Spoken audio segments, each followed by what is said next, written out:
Hi, hello guys. Um, I hope that everyone is doing very well.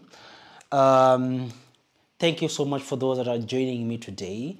Today we're going to cover a little bit of some things that maybe I've been picking around when I've been moving with the different engagements that I've been doing under the United Nations, and also through the different engagements that we are doing under Smart Talk Fair.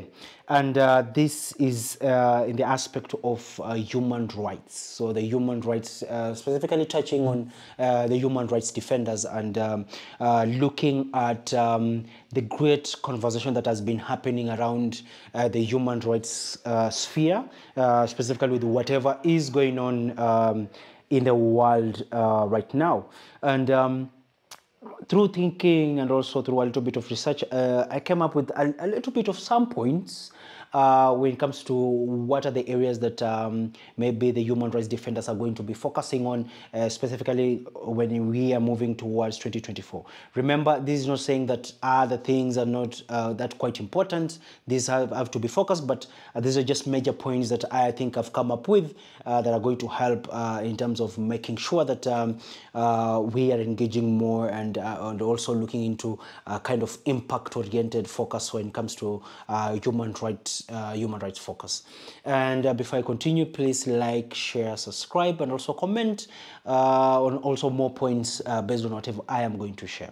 So the first thing that I think for a very long time you guys have seen in the period of 2023-2024, and this is the aspect of peace and security. So one of the key areas that I'll be having a discussion and looking into, especially for someone who is also fighting for human rights, which is something that is key when it comes to policy development or also engagement in terms of different development agendas in the world today, is aspect of peace and security. And for a very long time, and with the engagement of different people and friends, there has been high concerns when it comes to the impact, when it comes to issues to do with the Security Council, issues to do with the United Nations, issues to do with if it is at a regional level, if it is Africa, Amazon, and all that. How are they looking into solving of conflict, and how is it impacting different people? And we all know every human being has a right to live in peace.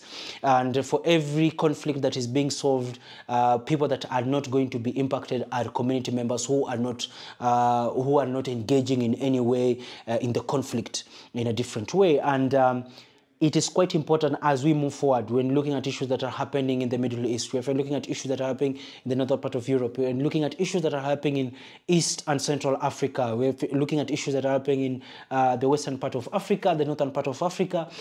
It is quite important for us, and especially for those that are dealing on issues with human rights, to look into what is the gap, what is the interlinkages, and what is needed specifically when it comes to people or countries, nations, international bodies, when they are developing policies or they are developing different agendas when it comes to issues to do with human rights, and what are the gaps that are there on the already existing frameworks, and how do we make sure that as we are building these particular frameworks, we're not only looking at it at a national level but also at an international level, so that we can also have different structures away from the ones that are existing, if the ones that are existing are not working very well. And for the ones that are existing and are working, how do we make sure that we improve more on that?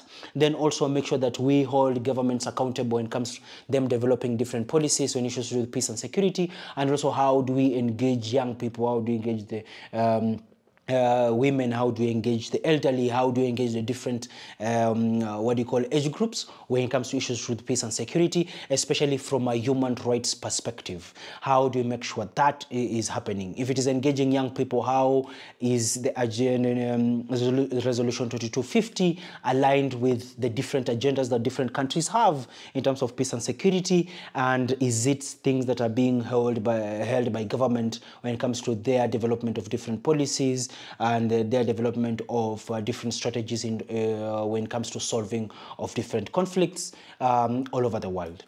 Then the second one is also looking at issues to do with development. And in development, I'm looking at it in a broader perspective, looking at the SDGs, looking at national development agendas, looking at economic development, looking at resource allocation, resource distribution in different areas when it comes to economic development.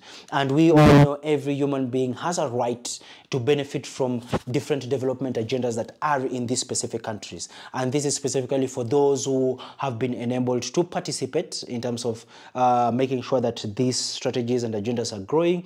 Then number two, also looking at those that are in communities, in vulnerable communities that are not in a leeway to be able to get resources or get information, so that now they can it can help in terms of them developing and moving away from the realities that they are living in. So how do we make sure that the distribution of resources when it comes to development, policy development when it comes to development, the different development agendas, looking at participation of either young people from different, if it is from vulnerable communities, if from other countries, how are they working together to make sure that as development continues, also these communities are continuing, and also the opportunities that these different groups are getting are similar. However, looking into how do you also solve the root causes, so that when they are having these particular opportunities, they can take advantage of it very well. So having equality of opportunities for different area, for different communities and different people from different areas. So looking at that and having that as a right. Then the third area that it's quite important also for human rights defenders to look into moving forward is also looking at cybersecurity. So with the population being the highest being young people, with the population looking into absorbing more and more technology when it comes to them supporting themselves, them supporting their communities, them supporting different people, if it is even the development of different development agendas, when it comes to communication, when it comes to interaction with each other. So many things right now are being done in the internet space. Then also there is also the adoption of AI when it comes to different development agendas. So how do we make sure as countries make sure that we cover and that vulnerable communities are not taken advantage of? Then number two, how are we making sure that those who are engaging in the online platform, especially if it is our citizens, they're not engaging it in a way that is going to, number one, expose them to organized crime, which I know it's a little bit difficult, but number two, them participating and them being on the forefront. Number two, how are we also training people and community members who are now trying to adopt technology, even if it is businesses, so that now when it comes to information, personal information being shared, or someone taking advantage of this personal information so that now they can use it for something else, that gap has already been covered. Then now, as human rights defenders, so as we are discussing and having conversations with our other practitioners or with our community members or those that we are representing, we are also training them and making them understand what are the rights that can be taken, they can be removed when it comes to you engaging in technology. What should you know? What is the information that you know, so that now you cannot be taken advantage of in the world today. Then the last one is looking into issues to do with climate change. So, and this varies, and it is something that is being focused on right now. And it's not, we should not only just focus on issues to do with the finance and being given finance, which is something that is being focused on, or just the reduction in terms of use of fossil fuel, but also looking at what is the impact of climate change when it comes to community members, when it comes to migration, climate change and migration, when it comes to refugees, climate refugees. How are they impacted? What led to them being impacted? Then when it comes to distribution of resources, as we're talking about climate finance, when you're looking at the distribution of these finances, are they distributed equally so that now different communities can benefit? For those countries that are being affected on climate change, but they're not the ones who are emitting, giving out emissions, how are they benefiting from it? For those that are emitting emissions, how are we making sure that we are holding them accountable? Then how do you use a human rights-based approach to support these community members? Because if you you look at areas like Africa, if you are solving issues with the climate change, you need to work with people who are at community, if it is local farmers, those who are dealing in small-scale farming, those who are dealing in large-scale farming, looking at distribution of resources, looking at the kind of skills that they need in terms of agricultural production. So looking at these in a broader perspective, then we come to now companies looking at emissions. What kind of emissions can they produce? How are they going to, number one, cover their employees? How are they going to cover the environment or the communities around these particular communities? How are these things captured so that now we are not only just looking into people telling companies not to use fossil fuel or asking for finances, but we are looking at a human rights approach, especially for a community member or someone who cannot move from that particular area. How are they going to be impacted? How are they being covered, especially for government? And what are the rules and regulations that governments are developing when it comes to number one, industrial development, when it comes to issues to do with climate